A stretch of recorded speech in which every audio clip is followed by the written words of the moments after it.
श्री नागेश्वर महादेव के दर्शन के लिए, जिनको औंधा नागनाथ महादेव भी कहते हैं। महाराष्ट्र के परली वैद्यनाथ से 150 किलोमीटर की दूरी पर स्थित है श्री नागनाथ नागेश्वर महादेव, जहां पर भगवान का ज्योतिर्लिंग दिव्य स्वरूप धारण किए हुए विराजमान है। पौराणिक कथा ऐसी है कि दक्ष प्रजापति ने महायज्ञ के समय अपने दामाद श्री शंकर जी को निमंत्रित नहीं किया। पार्वती यह अपमान सह न सकी, यज्ञ कुंड में कूदकर आत्माहुति दी।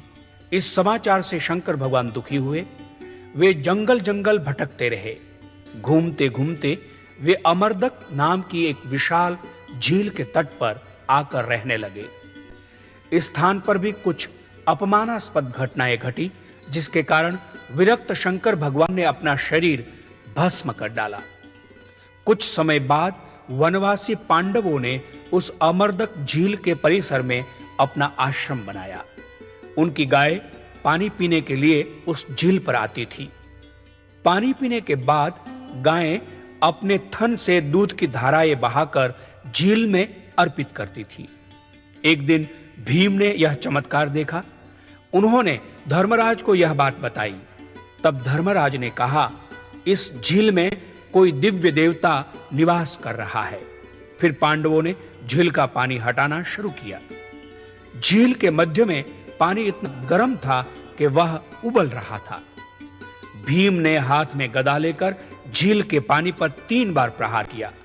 पानी झट से हट गया। उसी समय भीतर से पानी के बदले खून की धाराएं निकलने लगी।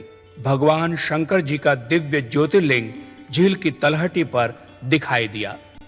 दिव्य ज्योतिर्लिंग के दर्शन करके पांडव कृतार्थ हुए और उन्होंने विधिवत भगवान नागनाथ की प्रतिष्ठापना की।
Ini